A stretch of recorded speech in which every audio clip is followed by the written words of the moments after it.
Public coat న్యూస్కు స్వాగతం. మరి తెలంగాణ రాష్ట్రంలో బోనాలు రాష్ట్ర పండుగగా గుర్తించడం జరిగింది. అందులో భాగంగానే పోతరాజుల ప్రత్యేకంగా అలరిస్తుంటారు, ఆకట్టుకుంటారు. ఈ పోతరాజుల చరిత్ర ఏంటి, ఏ విధంగా పోతరాజులు మరి సేవలు అందిస్తారు, వారి వివరాలు తెలుసుకుందాం. మనతో పాటు పోతరాజు శ్రీనివాస్ ఉన్నారు, వారిని అడిగి తెలుసుకుందాం.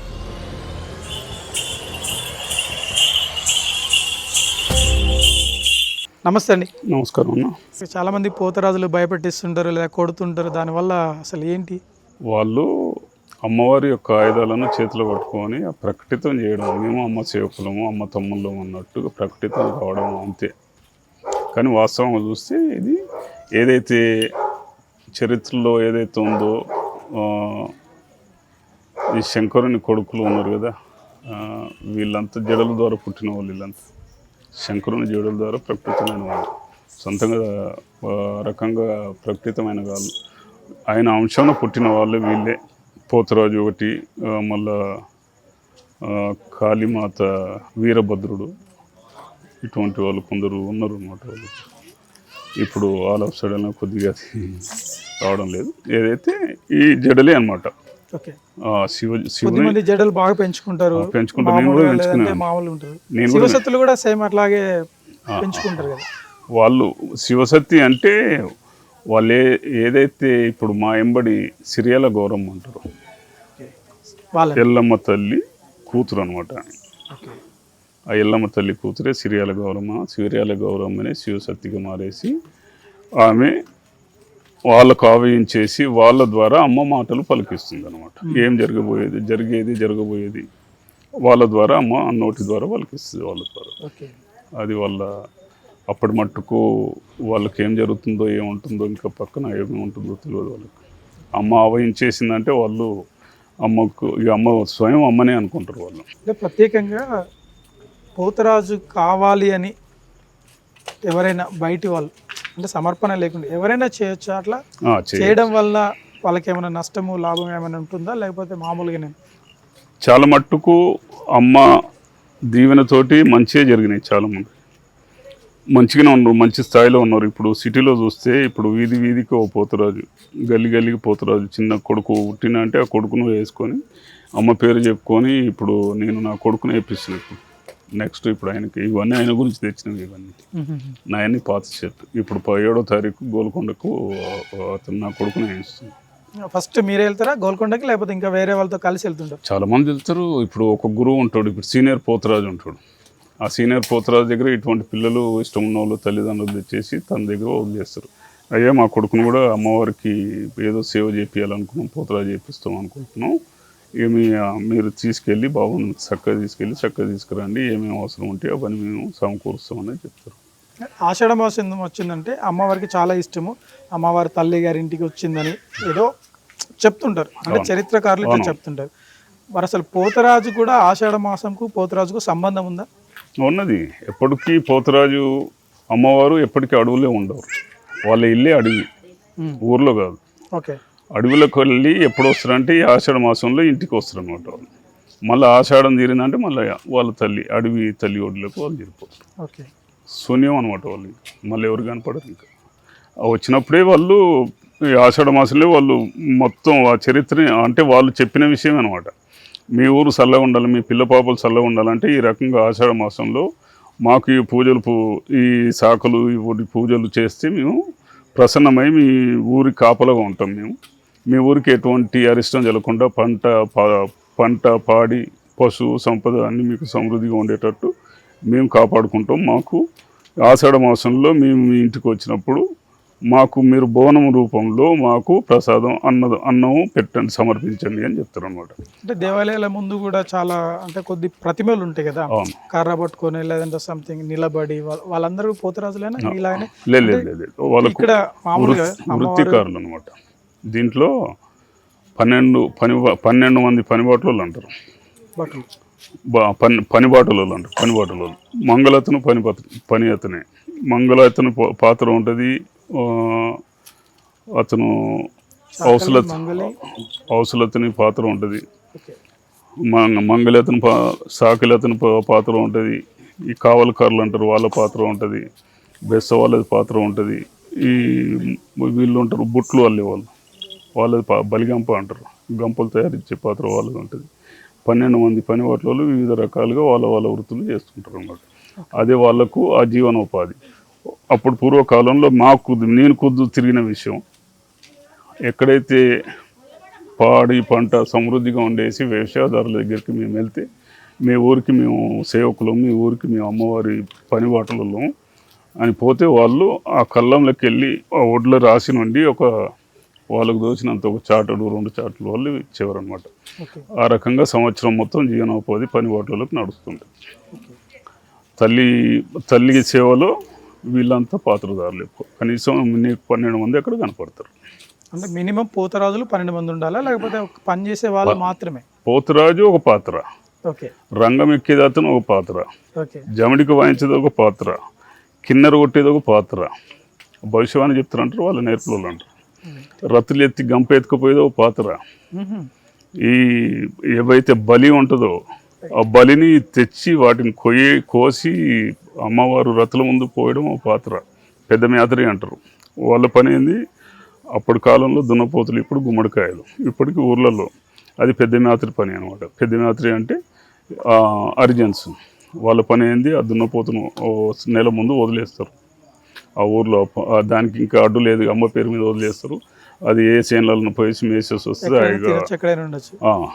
ఆ తర్వాత దాన్ని తెచ్చేసి దాన్ని అమ్మకు బలి ఇవ్వడం పని వాళ్ళదన్నమాట, పాత్ర. ఆ తర్వాత బలి అయినాక రతి కుమ్మరోళ్ళ దగ్గర కుండలు తెచ్చేసి, కుమ్మరోళ్ళు అన్నం ఇప్పుడు ఏదైతే మనం రతి పోసి అమ్మకు సమర్పించుకుంటామో, రతి అంటాం దాన్ని. ఆ గుడి ముంగట పచ్చని పందిరేసి దాంట్లో అన్నం రతి వేసేసి, దాంట్లో ఇంకా బోనము వేరు, రతి వేరు. బోనం మనం సమర్పించేది. రతి అనేది గ్రామానికి సంబంధించిన అన్ని. ఇప్పుడు ఆ పూర్వకాలం ఇప్పుడు కూడా ఉన్నాయి, అమ్మవారి మాన్యాలు అంటారు వాటిని. అమ్మవారి మాన్యాలు అంటారు. వీటికి సంబంధించింది అమ్మవారికి రోజు కైంకర్యం, దీపారాధన కావచ్చు, ఇంకేమో భోజనం కావచ్చు, ఏదన్నా ప్రతిరోజు అక్కడ నుండి ఆ మాన్యాల నుండి సమర్పిస్తారు. ఆ నుండి ఆమెకు భోజనం. అంటే ఈ పోతరాజులు అనే వాళ్ళు చేతబడి కూడా చేస్తారు అని చెప్పేసి చాలా మంది అంటారు. అసలు దీంట్లో వాస్తవం ఉందా? అసలు వాళ్ళ వృత్తి రక్షించడం, వాళ్ళ వృత్తి, వాళ్ళు జీవించేది ప్రజలకు మేలు జరగాలన్న ఉద్దేశంతో జీవిస్తారు వాళ్ళు. కానీ ఎక్కడ పొరపాటు పనులు చేయరు వాళ్ళు. అయితే ఈ మధ్యలో ఏం చేశారంటే, ఈ అసిస్టెంట్లు మా ఎంబడి పోతరాజులు ఎంబడి తిరిగేసి, వాడు బొట్టు పెట్టి, వాడు కాటిక పెట్టి, వాడు సూర్మ పెట్టేసి, వాడు నిమ్మకాయ పెట్టేసి, వాడు ఎంబడి ఉండి అన్నీ చూసేస్తుండే. వాడు కూడా రోల్ పాత్ర తయారైపోతుంది వాడిది. ఈ పక్క కొంటాడు, వాడు స్టార్ట్ అయిపోతాడు. అటువంటి వాళ్ళు చేస్తారు ఈ విషయాలు. ఎందుకు ఈ కళ్ళకు పెద్ద కాటుకలు పెట్టుకొని కళ్ళు బాగా కనబడాలని చెప్పి, లేదంటే మీసాలు ఇట్లా పెట్టుకొని డిఫరెంట్ అడ్డం నామాలు కావచ్చు, పొడుగు నామాలు కావచ్చు, ఇలా డిఫరెంట్గా కనిపిస్తుంటారు కదా, చాలా మంది చూస్తున్నారు. అసలు నిజానికి అవన్నీ చేయాల్సిన అవసరం ఉందంటారా లేదంటారు? మనిషికి మాధవునికి ఎంత డిఫరెంట్. ఇతను కూడా పోతరాజు అంటే ఒక అంశం, శివాంశం అని, తల్లి సేవకుడు తమ్ముడు అని. వాళ్ళు ఇక మనిషికి వ్యత్యాసం, పోతరాజుకి వ్యత్యాసం అక్కడ వ్యత్యాసం తెలపడానికి. వాస్తవంగా అట్లా పెట్టడం గిట్టడం కాకుండా వ్యత్యాసం గ్రహించాలి. ఇప్పుడు నేను అట్లా ఇప్పుడు మీరు నన్ను ఇంతకుముందు అన్నారు ఏమని, మీరు మామూలుగా ఉంటే ఎట్లా మేము మామూలుగా పట్టుకుంటే, ఇప్పుడు నన్ను గుర్తుపడతారు. అదే అనమాట అసలు వాళ్ళు ఉంటారే అట్లా. వాళ్ళు ఇప్పుడు ఇప్పుడు వాస్తవంగా చెప్పాలంటే ఇంటర్వ్యూలలో చెప్పకూడదు, చెప్పొచ్చు. కానీ దానవులకు దైత్యులకు మధ్య యుద్ధం జరిగేది. వీళ్ళంతా శివాంశం అంతా భూత ప్రేత పిశాచులు వీళ్ళంతా. మీకు తెలిసి ఉంటుంది. ఈ కథ వేరు, మళ్ళీ ఆ కథ వేరు.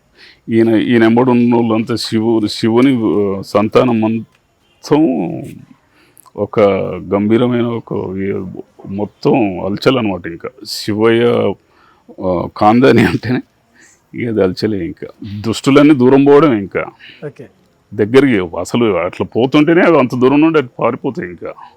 ఇక మామూలుగా ఉంటే పోవు కదా. ఉద్దేశం శివయ్య అంటేనే భూతాలను పారద్రోలే వృత్తి అతని సంతానం మొత్తం అది వ్యాపకంగా ఉంటారు అన్నమాట. నిలువు నామాలు పెట్టుకుంటే అది ఎట్లా ఉంటుంది?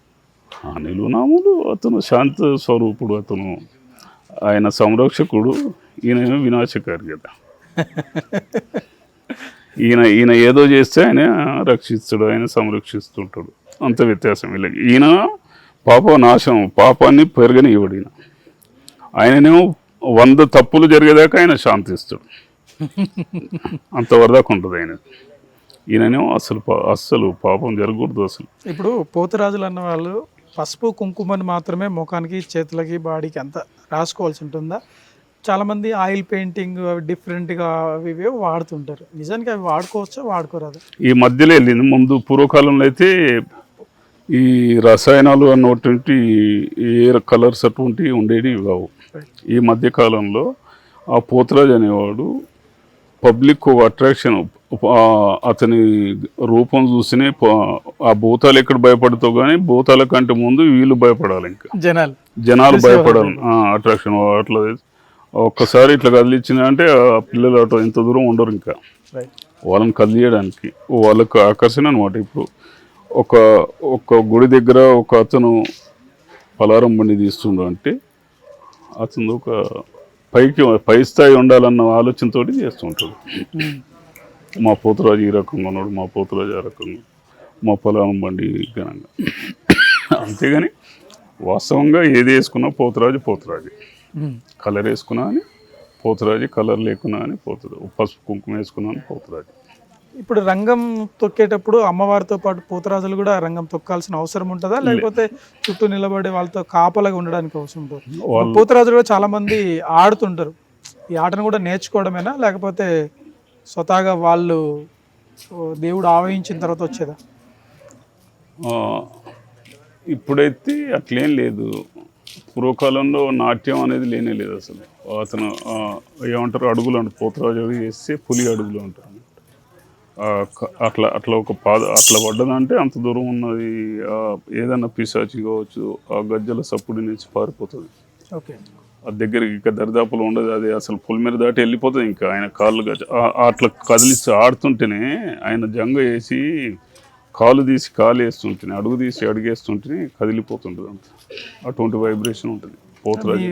అంటే వస్త్రాల విషయంలో చాలా జాగ్రత్త తీసుకోవాల్సిన అవసరం ఉందా, లేకపోతే మామూలుగా క్యాజువల్గా ఎవరైనా ఏ వస్త్రాలైనా వాడుకోవచ్చు? ఇవన్నీ శివుడి అంశభూతం కాబట్టి ఇవన్నీ భూతనాదులు, పాములు, గజ్జలు, ఈరోగోలు అవన్నీ ఆ రకంగానే అనుకోవచ్చు. ఇప్పుడు పండ్లు కూడా పెడతారు కూరలు. అవును, కొన్ని పళ్ళు ఇట్లా. అటువంటి ఇవన్నీ ఆ శివయ అంశం సంబంధించి పోతురాజు పాత్ర అన్నమాట. ఈ గావు కార్యక్రమం అని చెప్పేసి స్పెషల్గా పోతురాజు చేస్తుంటాడు. గావు పట్టడం అంటే అంత ఈజీ అయిన పని కాదు, కానీ దాన్ని ఏ విధంగా సక్సెస్ఫుల్ చేసేందుకు అవకాశం ఉంటుంది? ఎట్లా అంటే దానికి కూడా ఏమన్నా ట్రైనింగ్ ఇస్తారా, లేకపోతే అది దేవుడే వాళ్ళు ఆవహించి ఇలాంటి కార్యక్రమం చేసేందుకు పూనుకుంటారా? చాలామంది ఇప్పుడు నేను పోతురాజు పాత్ర వహిస్తున్న ఒక గుడి దగ్గర అంటే మా ఇంటి వాళ్ళు మొత్తం ఏడుస్తారు. మా వెనక ఎన్నో దుష్ట శక్తులు ఉంటాయి, దుష్టులు కూడా ఉంటారు. ఈ మానవ దుష్ట శక్తుల కంటే దుష్టులు ఎక్కువ మంది ఉంటారు. దాని దిక్కెళ్ళి పోతురాజుకు చాలా ఆటంకాలు కలుగుతుంటాయి. ఓ కోడు వెనక నుండి తోసేస్తుంటాడు, తోవలో రాళ్ళు, రప్పులు, ముళ్ళు, సీసం పెంకులు అటువంటివి వేస్తుంటాడు. వీడికి నిజంగా తల్లి ఉందా, వీడికి అమ్మవారు అని ఆవహించిందా లేదా, వీడికి ఏమవుతుంది తెలుస్తుందా తెలుస్తలేదు, వీళ్ళకి క్యాళ్ళలో ఉందా లేదా అన్నట్టుగా ఈ రోజుల్లో ఇంత చిన్నోడు తాగడం, ఆ తాగిన తర్వాత వాడు ఏం చేస్తున్నావు అని తెలియకపోవడం, ఇవన్నీ పోతురాజు మీద ప్రయోగాలు చేస్తుంటారు. పోతురాజుకి బంధులు పెట్టాలా అన్న విషయంతో వాళ్ళ దుర్బుద్ధితోటి వాళ్ళు ముందుకు వెళ్తుంటారు. అటువంటప్పుడు వీళ్ళు ఏం చేస్తారు అయితే, ఎప్పుడైతే అమ్మవారి బండారు పూసుకుంటారో వాళ్ళ గురువు ద్వారా వాళ్ళకు రక్షణ, ఓ నిమ్మకాయ లాంటిదో, విభూతి బొట్టుకి ఏదో మంత్రిచ్చేయడం, కాటుకి మంత్రిచ్చేయడం, ఏవైతే బీజాక్షరాలు అమ్మ ద్వారా లిఖించబడి గ్రంథ రూపంలో ఉన్నాయో మంత్రాలని, అటువంటి ఇది దగ్గర వేసేసి గురువు వాళ్ళకు రక్షణ పెట్టేసి ఆ తర్వాత వాళ్ళను బయటికి తీసుకుంటారు అన్నమాట. అంటే ఇప్పుడు పోతరాజుకి బాగా పౌరుషం రావాలంటే ఏం చేస్తే పోతరాజుకి పౌరుషం వస్తుంది? ప్రత్యేకంగా అమ్మవారికి ఊదు వేస్తారు, లేదంటే ఇంకేదో పొగ వేస్తారు, లేదంటే బలి అర్పిస్తారు, బోనం అర్పిస్తారు. అప్పుడు అమ్మవారు శాంతించడము, లేదంటే తనలో ఉగ్ర రూపం రావడం. పోతరాజుకి ఉగ్ర రూపం రావాలంటే ఏం చేయాలి? పోతరాజుకు ఉగ్ర రూపం రావాలంటే తన ఎంబడి ఉన్న వాళ్ళు గురువులు ఆ మంత్రోచ్చరణలు దండకాల రూపంలో మంత్ర రూపంలో చెవులలో ఊదుతుంటారు. ఓకే. ఓం ఓంకార శబ్దాలతోటి తన చెవుల్లో బీజాక్షర మంత్రాలతోటి ఊదుతుంటే అతను ఈ వాతావరణం నుండి అక్కడ వెళ్ళిపోదు. అమ్మ దగ్గర ఎదురుగానే ఉంటాడు. అమ్మకు ఎదురుగా తనకు పోతరాజు అతను అమ్మను వీళ్ళిద్దరికి దృష్టి ఇక ఆమెను ఈయన చూస్తుంటాడు, ఆమె ఈయనను చూస్తుంటుంది. ఇంతే కనపడుతుంది, ఇంకా సైడ్లో ఎవరున్నారు ఎందుకు కనపడదు అసలు. ఓకే. అప్పుడు ఈయన ఏమవుతాడు, ఏకం అంటే అమ్మలో మమేకం అయిపోతాడు. అన్ను మిన్ను అంటారు కదా, ఆకాశమును భూమి అంతే, ఇంకొకటి వేరే సైడ్లో ఏముంది వెనక ఏముంది ముందుకు పోవడమే తప్ప ఇంకేముండదు. ఎక్కడైతే వెనక నుండి తెలుస్తుంటుంది, అతని స్పర్శ ద్వారా తెలుస్తుంటుంది. ఒకసారి వెనకకు మొలుతాడు, ఒకసారి చూస్తాడు. ఆ రకంగా ఆయనను విన్యాసాలు చేస్తూ ఉంటూ ఆయనకి ఎక్కడైతే అనుమానాలు ఉంటే, ఎక్కడెక్కడైతే భయభ్రాంతులకు గురవుతుంటాడు అక్కడ విన్యాసాలు చేసుకుంటూ వాటిని పోరదవుతాడు. ఎప్పుడైతే అమ్మవారు బండారు తన పేరు మీద పడుతుందో తనకి ఎటువంటి దృష్ట శక్తులు ఆవహించడం కానీ, దృష్ట శక్తులు ఆశ్రయించడం కానీ, దృష్ట ప్రయోగాలు తన దగ్గర రావడం కానీ జరుగువు. వాళ్ళు చేసేవాళ్ళు నాశనం అయిపోతారు. అందుకే హీరోగల బట్టి ఆడుతూ ఇట్లా కొడుతూ. అయితే ఈయనకు ఉగ్రం రావాలంటే గుగ్గిలం అమ్మవారికి ఏదైతే గుగ్గిలం పొగ వేస్తారో ఆ గుగ్గిలం పొగ బ్యాండు మేళాలు దప్పుతారు. అప్పుడు ఉగ్రరూపం దాల్చడానికి మూర్తి డప్పు అంటారు, దాన్ని మూర్తి శబ్దం అంటారు అన్నమాట. దందని కొడితే అది ఓంకార శబ్దంగా ఈయన కర్ణం చెవులలో ఆ ఓంకార శబ్దం ఆవహించేసి ఆ శబ్దంలో లీనమైపోయి ఈయన ముందుకు వదులుతుంటాడు. ఈయన ఎంబడి ఇంకా మొత్తం. ఇప్పుడు పోతరాజు హావభావాలు ఉంటాయి, చాలా మంది కళ్ళు ఇట్లా చూస్తుంటారు, లేదంటే పళ్ళు కొరుకుతుంటారు, లేదా ఇలా స్టిఫ్గా నిలబడుతుంటారు, వెనుకకు ముందుకు వంగుతుంటారు. అప్పుడు అసలు ఏమన్నా మామూలుగా మద్యం తాగుతుంటారా, లేదంటే అమ్మవారికి ఇచ్చిన ఏదైనా ద్రావణం ఏమైనా తాగాల్సి ఉంటుందా? అటువంటిది ఏముండదు. ఇప్పుడు అట్లా చేసిన వాళ్ళు కుప్పగూలిపోయారు, ఎక్కడ వాళ్ళు పైకి వచ్చిన దాఖలాలు లేవు అనమాట. ఆ తర్వాత వాళ్ళ వంశం వాళ్ళ కుటుంబం నాశనం అయిపోయింది. అట్లా చేసి చాలా నష్టం జరుగుతుంది. నిష్టంగా ఉండేసి అమ్మవారి పేరు ఎప్పుడైతే అమ్మవారి పేరు మీద నువ్వు వేషధారణ నిష్టగా ఉండడం, ఒకరోజు ముందు నిష్టగా ఉండడం, శుద్ధిగా ఉండడం, శుచిగా ఉండడం, అమ్మ ధ్యానంలో ఉండడం, పూజలు పునస్కారాల్లో 31 రోజులు అమ్మ సేవలు పాల్గొనడం, అమ్మవారు ఎక్కడైతే ఉంటుందో అక్కడ పోయి వాళ్ళు పూజలు పునస్కారాలు దర్శించుకోవడం, అమ్మను ధ్యానించుకోవడం, ఇవే జరుగుతుంటాయి. కానీ ఎవరైతే ఈ దారి తప్పేసి వేరే దారి చెడు దారి పట్టాడో వాడు నాశనం అయిపోయాడు. చాలామంది ఉన్నారు అటువంటి. ఇప్పుడు అమ్మవారికి శాఖ పోస్తారు కదా, మరి పోతరాజుకి ఏం పోయాలి? పోతరాజుకు ధూప అంటారు దాన్ని. ధూప అంటే దామార తాగిపియాలని, అది శాఖనే అంటారు. దాన్ని కూడా శాఖని ఘటం అంటారు. అది కళ్ళు అక్కడ కూడా సేమ్ ఇక్కడే కళ్ళు అదే ఉంటుంది, ఘటం అంటారు దాన్ని. ఘటం ఆయన ఇట్లా పడతాడు, ఓయిలింగుడు వచ్చి కూత పెట్టంగా పంచేడు భూతములు పారిపోవంగా కలికి చిల్కల వంటి పంచపాండులను వాటి రక్తంబు గాచిన వాడు మేలియాటుగాడు గంగ తమ్ముడు కలిపోతలింగుడు హోం పట్ స్వాహ అని ఆయన అట్లా ఇంకేముండదు, అంతా ఏకమై అంతే కనపడుతుంది. ఏ రకంగా హనుమంతుడు భూమి మండలానికి ఆకాశానికి అట్లా ఉంటాడో ఆ రకంగా ఈయన అట్లా దోషులు పట్టుకుని ఉంటాడు. పోతరాజులు పాటలు పాడుతుంటారా, నాన్ వెజ్ తింటుంటారా? అన్నీ చేస్తారు. పోతరాజు అంటేనే బలిగా కొన్ని గ్రామాలలో మేకలు ఇస్తుంటారు, కొన్ని జాగాలలో అప్పటి అంటే ఇప్పుడు మన ఈ సైన్స్ పరంగా ఏమంటారు అంటే ఇవన్నీ మూఢనమ్మకాలు అంటారు. కానీ మూఢనమ్మకాలలో మనకు సుస్పష్టంగా తెలిసిపోయింది మొన్న కరోనా విషయంలో ఏం జరిగిందని. మరి అంత సైన్స్ ఏం పనిచేయలేకపోయింది. మళ్ళీ ఇదే అమ్మవారి సేవలు అమ్మవారి పండుగలు జరిపిస్తేనే మళ్ళీ శాంతి. ఇది సత్యం.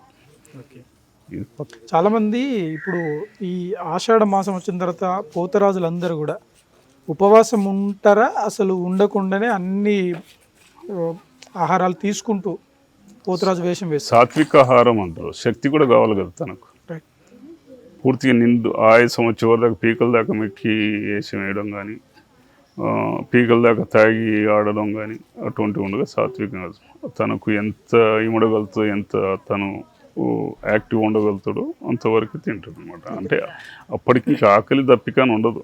ఓకే. ఎప్పుడైతే ఆ ధ్వని డప్పుల ధ్వని ఆ గుగ్గిలం పొగలు అవి వస్తుంటే అన్నీ మర్చిపోతాడు, ఇంకా అమ్మే ఏకం. అంటే మీ వంశంలో మీరు మీ తాతల నుండి వారసత్వంగా వస్తుంది. అవును. మీరు మీ పిల్లలు కూడా ఇదే వారసత్వాన్ని ఇస్తారా? ఇప్పుడు ఈ 7వ తారీఖు జూలైలో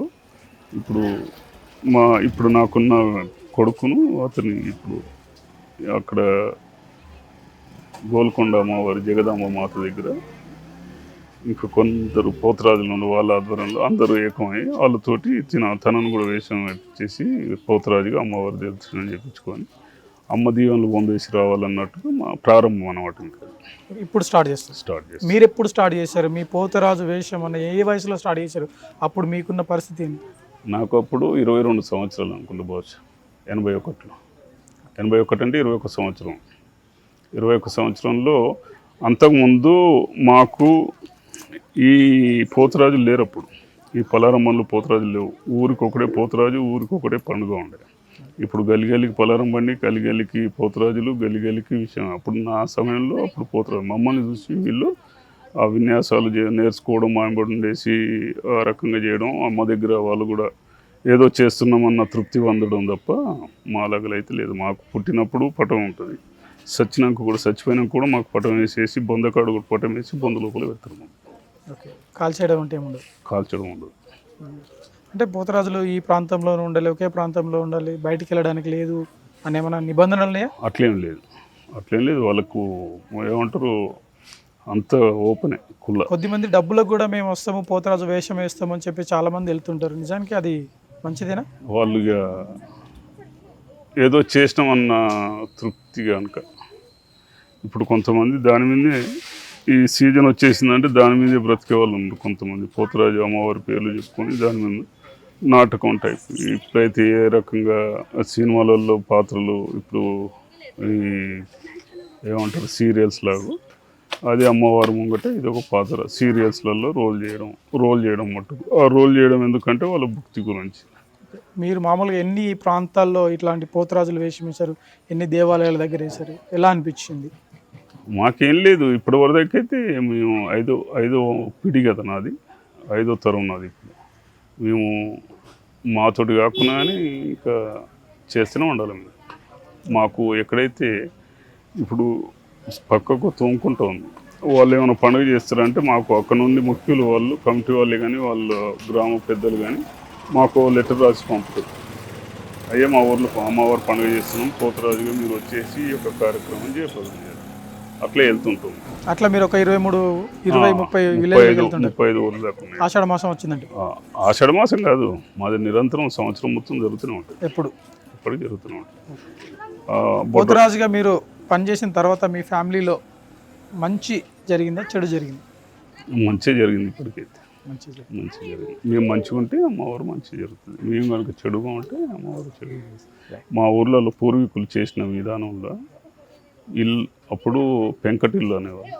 పెంకటిల్లు లేవు, పెంకటిల్లు అన్ని పడవ పడ్డాయి అంటారు. వాళ్ళు చేసిన కొన్ని చెడు పనుల వల్ల తప్పదాగేసి పండుగ అయిపోయింది తాగేసి ఎక్కడో ఏదో చేసేసి నాకు ఇది వచ్చు, నాకు అది వచ్చు, తంత్ర విద్య వచ్చు, నాకు మంత్ర విద్య వచ్చేసాను వాళ్ళు ఏదో చేసుకొని అమ్మవారితో నేను మాట్లాడుతూ అమ్మను దర్శనం చేసుకుంటా, నేను అమ్మవారితో ఏదో అన్నట్లు చెప్పుకొని ఆ నిశలో ఏదో తప్పులు దొరికిపోతుంటే వీళ్ళు నాశనం అయిపోతుంటారు. అట్లా చాలా ఇప్పుడు చాలా మంది ఉన్నారు అట్లా. ఇప్పుడు మాకు ఇక్కడే కాదు, మా పోతరాజు ఈ వృత్తికారులు ఎవరైతే ఉన్నారో ప్రతి జిల్లాలలో ఉన్నారు. ఈ పలారం బండి పోతరాజులు కాకుండా మాలాంటి వృత్తిదారులు అయితే ప్రతి డిస్టిక్లో ఉన్నారు. వాళ్ళు ఇప్పటికీ వాళ్ళు పరంపరగా చేస్తూ ఉంటారు. ఓకే. థ్యాంక్ యూ అండి, థ్యాంక్ యూ సో మచ్. జై మొత్తం మీద భవాని, జై పోతరాజు అంటే ఈ వేషాధారణ అన్నది తరతరాలుగా వస్తుంది, వారసత్వంగా వచ్చిన వారు ఈ కార్యక్రమం చేసేందుకు అవకాశం ఉంటుంది. లేదంటే తమ బిడ్డలను అమ్మవారికి అనుగ్రహంతో పుట్టినప్పుడు వాళ్ళు సమర్పించుకున్న తర్వాత వాళ్ళు పోతరాజులో చేసేందుకు అవకాశం ఉంటుంది తప్ప ఇష్టానుసారంగా పోతరాజు వేషం వేసి ఏదో అంటే పబ్బం గడుపుకోవడానికి ఇలాంటి వేషాధరణ వేస్తే మాత్రం ఖచ్చితంగా అమ్మవారి ఆగ్రహానికి మరి బలి ఇవ్వక తప్పదు. ఆ ఆగ్రహంతో మరి చాలా ఇబ్బందులు ఎదుర్కొనే అవకాశం అయితే కనిపిస్తుంది. ఆషాఢ మాసం వచ్చిందంటే పోతరాజుల జీవితాలు నిష్టగా సాగుతాయి.